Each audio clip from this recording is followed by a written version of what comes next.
Invasset PMS is now with us on the show. Anirudh, I remember our last conversation, you were very, very cautious in the markets. You had, liquidated all your holdings and you were 100% in cash. It's since then, it's not that things have recovered. We're down 12% from our peak levels. How would you approach the market now? Because we've spent some time correcting and we've seen a bit of a price correction too.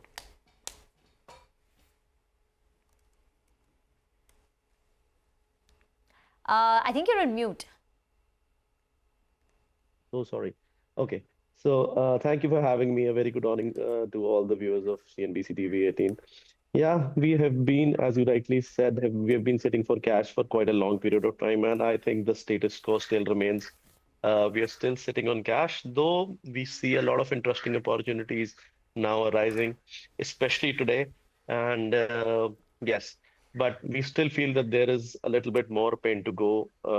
I think this market has transformed its, way of functioning all the way from June 2022 to, we can say, end September or October 2024. We were seeing a market which was, buy on dips. And I believe now this market has transformed into sell on rises.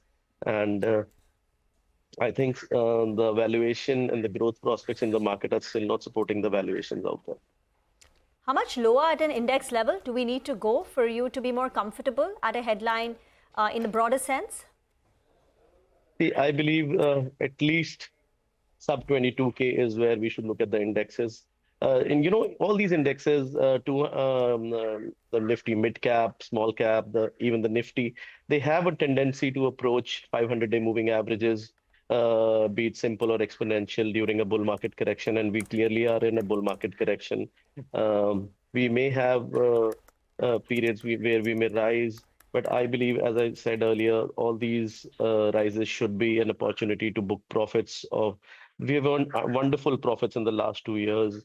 And somewhere this correction, you can, relook at your stocks wherever the excesses are. You can shift to those stocks where, the valuation is now in a comfort zone, or, you expect them to be in comfort zone. The valuations where the valuations are higher, you can just wait a bit, not jump into the momentum that is going on into the market. Anirudh, we got that point. Anirudh, help us sift through, various sectors.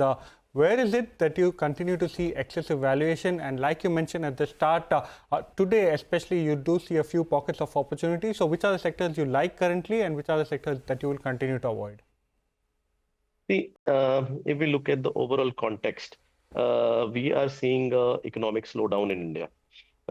So whenever this happens, the worst hit are the financial institutions. That is clearly being reflected in the bank Nifty. Now, the big boys, HDFCs and the Kotaks and all, are somewhere we believe that the earliest shoots of recovery should come from, because these are the people who do the good lending. And whenever the economy recovers, these will be the people who will, lead the recovery. So going forward, some value is seen in this sector. Also, I believe you have to look at from the other point of view, where the sectors which are okay but were highly inflated, something like say maybe a Zomato, or something like say a Dixon Technologies.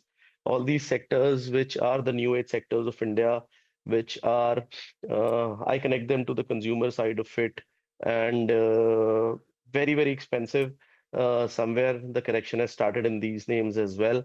And I believe a good opportunity in coming times in the next couple of months should be seen in such stocks. They had become the darlings of the market, and now they are due for their rightful correction. So you have to make sure that you have a balance of both stocks which are expensive but are the stocks which are growing. On the other hand, stocks which are fundamentally very strong but did not perform that well. So yeah, these are the sectors that we are looking at. But would you go out there and buy a Dixon, a Zomato, a Swiggy, a Paytm after the correction, or would you wait for lower levels? I believe we would start nibbling into something like a Zomato, if that is the right way to say it. And still, I believe the valuations at something like a Dixon Technologies are very, very high. And I think there'll be more negative surprises than positive going forward. So we are still waiting for them to correct. How do you like the metals and mining space in the current scenario, especially given the kind of a cool-off that the dollar index saw? Do you think that's one particular space that investors can once again look at?